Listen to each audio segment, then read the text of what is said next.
সবাইকে শাহিনস এরেনায় স্বাগতম জানাচ্ছি। আমি শেখ শাহিন। আজকে বেসিক্যালি আমরা সিনেমাটোগ্রাফি নিয়ে কথা বলতে চাই। সাথে আছেন রওশন ভাই, আমার খুব প্রিয় একজন সিনেমাটোগ্রাফার। এখন কিন্তু মোবাইল দিয়েও অনেকে সিনেমা বানাচ্ছে বা আরও নানা ডিভাইস ইউজ করতেছে আসলে সিনেমাটোগ্রাফি।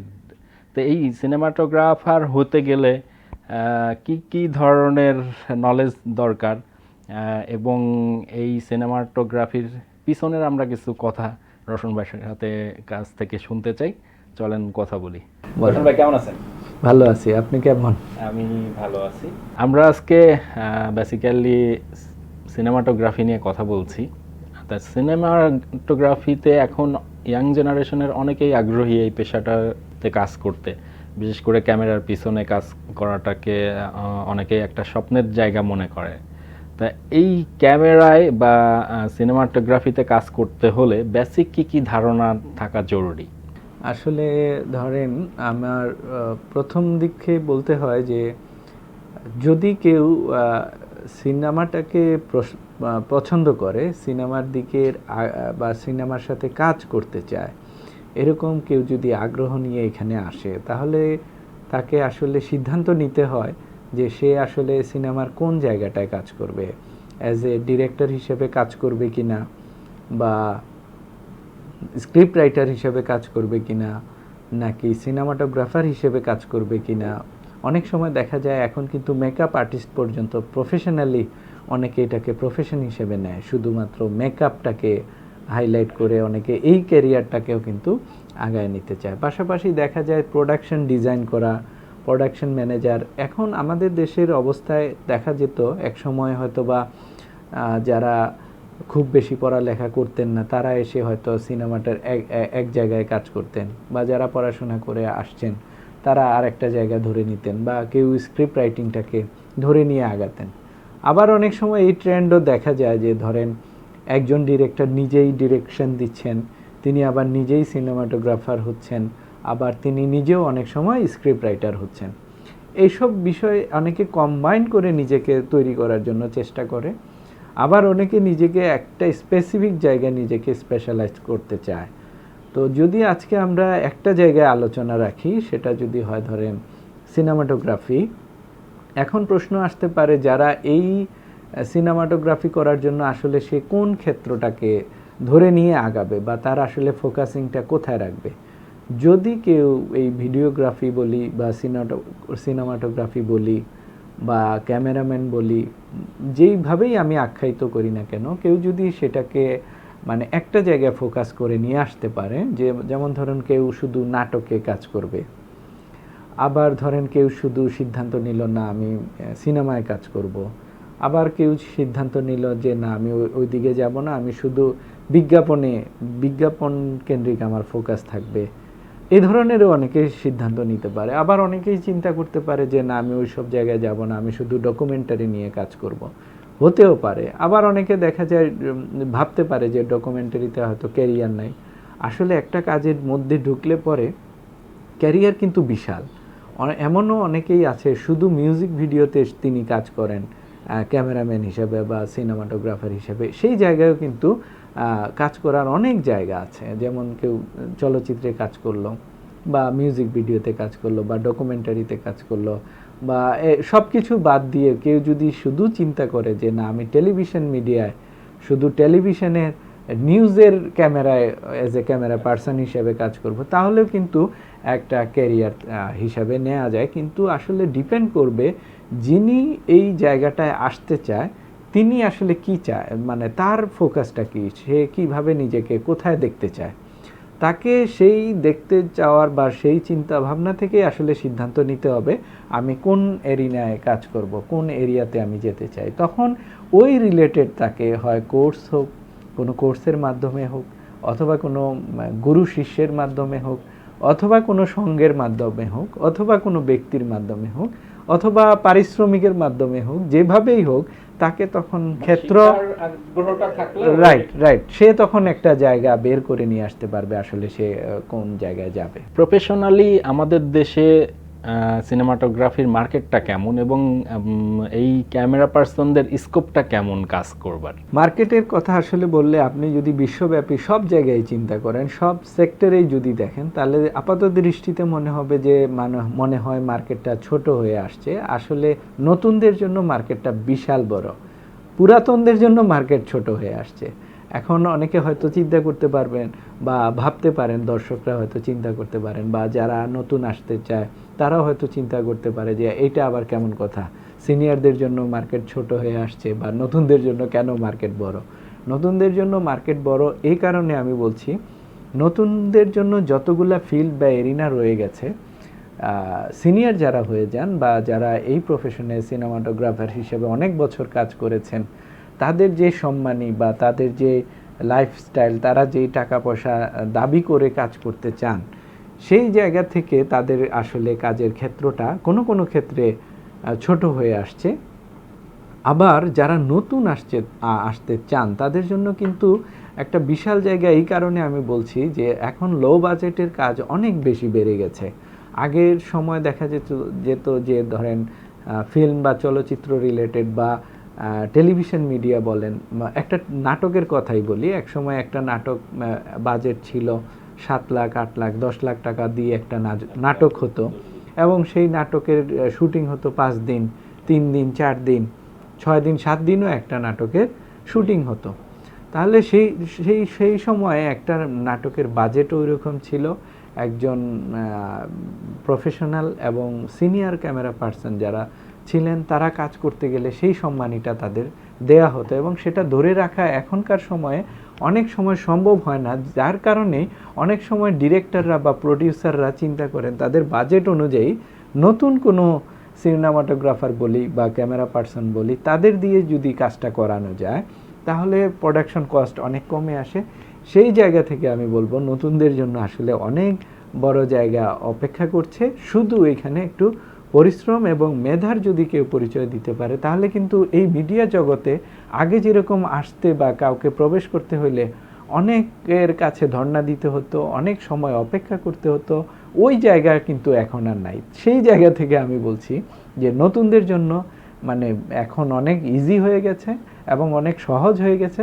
তবে সহজ হওয়ার পাশাপাশি চ্যালেঞ্জও আছে, মেধাকে কাজে লাগাতে হবে, আদারওয়াইজ কিন্তু আশাটা যেরকম সহজ, ব্যাক করাটাও কিন্তু ততটাই সহজ হবে। রোশন ভাই, আমাদের মিডিয়াতে ক্যামেরা পার্সনদের রেমুনারেশন কেমন?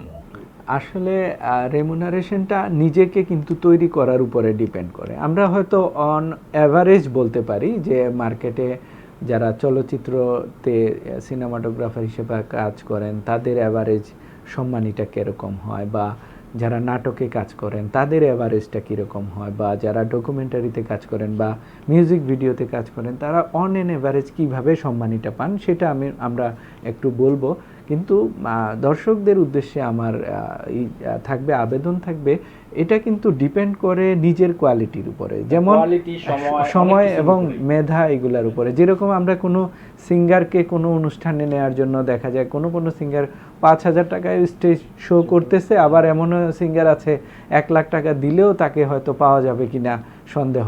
তো এই জায়গাটাও কিন্তু ক্রিয়েটিভ জায়গা, তো যে আপনি যদি আপনার সিনেমাটোগ্রাফিতে আপনার ভাষা ভঙ্গি, ক্যামেরার অ্যাঙ্গেল বোঝা, লাইট বোঝা, এবং আপনি যদি শর্ট বুঝেন যে কোন চলচ্চিত্রে বা কোন সিনে কোন দৃশ্যতে কীরকম ক্যামেরা অ্যাঙ্গেল ধরলে পরে, কোন শটটা ধরলে পরে, কতটুকু ক্লোজ ধরলে কোন সিকোয়েন্সে বিগ ক্লোজ হবে, কোন শটটায় মানে মিড ক্লোজ হবে, এগুলা যে যত বেশি সেন্স খাটিয়ে তার ডিমান্ডটা সে মার্কেটে তৈরি করতে পারবে, সেই অনুপাতে কিন্তু তাকে সম্মানী দেওয়া হয়। তারপরে আমরা যেটুকু জানি বা আমরা যারা অনেকে শখের বসেও আমার মতো হয়তো অনেকে সিনেমাটোগ্রাফি করে থাকেন, তাদের মধ্যেও যদি আমরা অ্যাভারেজ হিসাব করে থাকি তাহলে দেখা যায় যদি কোনো নাটকের 3 দিন শুটিং হয় বা 2 দিন শুটিং হয় বা 1 দিনের শুটিং অনেকেই শেষ করতে চায়, সেই ক্ষেত্রে দেখা যায় অনেকে ডে বেসিস নিতে চান, অনেকে দেখা যায় 3 দিন শুটিং হলে ডিরেক্টরের সাথে কন্ট্যাক্ট করে আমাকে 15,000 দিবেন 3 দিনে,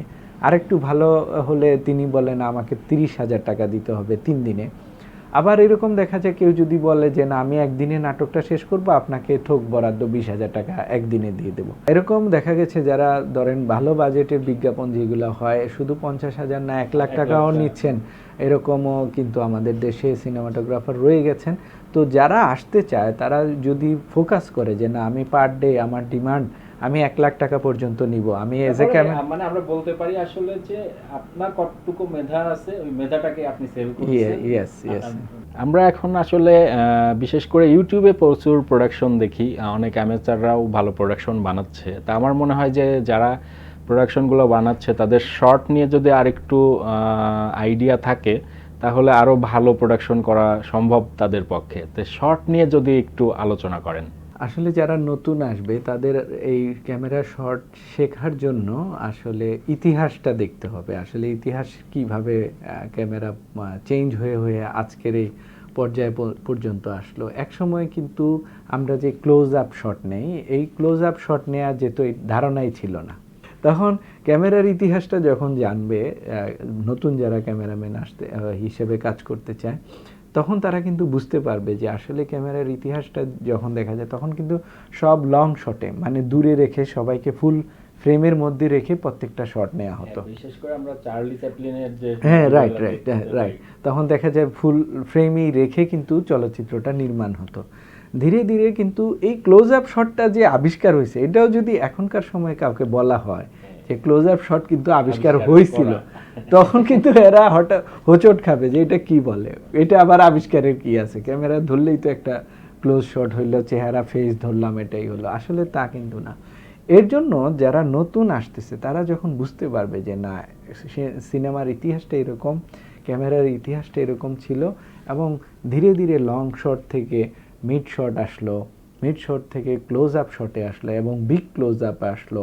আস্তে আস্তে কিন্তু এখন মাইক্রো মানে লেন্সের কারণে একদম ক্ষুদ্র বিষয়গুলোকেও আমরা নিয়ে আসা সম্ভব হচ্ছে। যে যখন ক্যামেরা টেকনোলজির পাশাপাশি কিন্তু শর্টসেরও ভেরিয়েশন আসতেছে। আপনি জানেন, আপনার সাথে আমার ব্যক্তিগত অভিজ্ঞতা আমরা শেয়ার করি যদি, একসময় গত 5 বছর আগেও আমরা যে এরিয়াল ভিউ শট নিব সেটাও কিন্তু আমরা গত 8 বছর আগে 7 বছর আগে ভাবি নাই যে এরিয়াল ভিউ শট নিতে হলে মানে এটা আমাদের দেশে চলচ্চিত্রে কেউ ভাবতো না হেলিকপ্টার নিতে হবে, ওইখান থেকে বিশাল বাজেটের ব্যাপার, সময় সাপেক্ষ ব্যাপার, টেকনিক্যাল শর্টেজ থাকে। তো এই জায়গা থেকে দেখেন গত 5 বছরে এত বেশি দ্রুত এটা চেঞ্জ হয়ে গেল। মাঝখানে আমরা ক্রেন শট নিতাম, ক্রেন দিয়ে ক্রেনের উপরে মানুষ থাকতো, সেটাকে অপারেট করে আমরা টপ শট নিয়ে আবার সেটাকে ডলি করে আস্তে করে নিচে নিয়ে আসতাম। এখন দেখেন ক্রেনটা হঠাৎ করে আবার থুবড়ে পড়লো জিমি জিপ আসার কারণে, জিবাম আসলো, জিমি জিপ চলে আসলো, অটো ক্রেন চলে আসলো। হ্যাঁ, অটো ক্রেন এত বেশি ইমপ্রুভ হয়ে গেল যে একটা পানির গ্লাস অটো ক্রেনের উপরে রাখলে টেস্ট করা হতো যে এটা দিয়ে যে পানি নড়ে কিনা, যেটা যে ক্রেনে পানি নড়তেছে না বুঝতে, ইয়েস, তখন ওইটা ভালো, ওইটা মার্কেট দখল করা শুরু করলো। এখন দেখেন সময়ের বিবর্তনে এখন ড্রোনটা এত বেশি চলে আসছে, ফিল্মে বলেন, মিউজিক ভিডিওতে বলেন, ডকুমেন্টারিতে বলেন, এখন কিন্তু ওই শটগুলা না দিলেই না। ইভেন আমরা এখন যদি একদম লো বাজেটের ধরেন যেই প্রোডাকশনগুলো বাজেটই নাই, ইউটিউবের জন্য তৈরি করা হয়, ড্রোন এরিয়াল শট থাকে। তো ওই জায়গা থেকে দেখেন গত 5 বছরের ইতিহাস যদি আমরা বলি, বেশি নাই গেলাম, যদি 10 বছর দেখি তাহলে একটু বেশি ভালো। গত 10 বছর থেকে যদি আমরা চিন্তা করি আমাদের দেশে চেঞ্জগুলা কি হচ্ছে, মজার বিষয় হচ্ছে আগে একটা সময় ছিল যে ধরেন আমেরিকায় একটা টেকনোলজি আসলো, সেটা আমাদের দেশে আসতে আসতে 2 বছর 3 বছর লাগতো, কিন্তু এখনকার সময়ে আপনার আমেরিকায় আজকে যেটা আসতেছে আমাদের এখানে আসতে হাইয়েস্ট 2 দিন সময় লাগে। অজমো ক্যামেরা বের হলো পকেট থেকে, এখন পকেট অজমো বের হয়ে গেছে, আপনি পকেট থেকে বের করেই দৌড় দিয়া ভিডিও করতে পারবেন, এবং 4K resolution with super slow motion function সহ এটা পাওয়া যাবে। এটা কিন্তু আমরা 5 বছর আগেও কল্পনাই করি নাই, 10 বছর আগে তো তাও কল্পনায় ছিল না। আরও সুন্দর বিষয় হচ্ছে আপনি ক্যামেরার বিবর্তনেও যদি দেখেন যে ডিএসএলআর ক্যামেরা আসার আগে আমরা বড় বড় ক্যামেরা নিয়ে শুটিং করতাম, 400, 450, তার আগে তো আরও বড় ক্যামেরা ছিল, রাইট, বেটা গেম ছিল। এখনকার যেভাবে বিবর্তন আসছে, ক্যামেরাতেও যেরকম পরিবর্তন আসছে, শর্টেরও কিন্তু এরকম পরিবর্তন আসছে। একটা ক্যামেরাকে মুভমেন্ট দিতে গিয়ে আগে যেরকম টেকনিক্যাল সমস্যা হতো, খুব বেশি টেকনিক্যাল সমস্যা হতো, যেমন ধরেন গাড়িতে আপনি আগে একটা কার মাউন্ট বসাবেন, আপনাকে চিন্তা করতে হতো, অ্যারেঞ্জমেন্ট করতে হতো, ওই কার মাউন্টটা পাওয়া যাবে কিনা না টেনশন করতে হতো। এখন কিন্তু আপনি একটা মোবাইল জাস্ট একটা কারে বসায় দিয়ে কস্টিপ দিয়েও যদি বসায় দেন কারের মধ্যে, যে এই উল্টা করে বসায় আমি কারে বসায় দিলাম, ওইটা শট নিল, পাশের কারকে সে ফলো করলো বা চেস করলো, একটা কার আরেকটা কারকে দৌড়ে নিয়ে যাচ্ছে। আপনি যদি আগের কারের মধ্যে এটা কস্টিপ দিয়েও লাগায় রাখেন তাহলেও কিন্তু একটা শট হয়ে যাচ্ছে, যেটা আগে 5 বছর আগে কল্পনাই করা যায় না। তো ওই জায়গা থেকে এখন কিন্তু শট আবিষ্কারের জন্য, আমি নতুনদের বলতেছি এই কারণে, আগে যেরকম ক্লোজ আপ শট যারা যেরকম আবিষ্কার করছে, বিগ ক্লোজ আপ আবিষ্কার করছেন, এখন কিন্তু সময় আসছে এই মুভমেন্টের মধ্যে। আমার অভিজ্ঞতা থেকে যেটা মনে হয় যে আমরা যে ক্লোজ শট, মিড শট বা এক্সট্রিম ক্লোজ শট, একটা মাস্টার শট, এই বেসিক কিছু শট নিয়ে আমরা ফিল্মিং গুলো এতদিন দেখে আসছি, এই ধরা বাঁধা নিয়মের মধ্যে কিন্তু এখন আর নাই।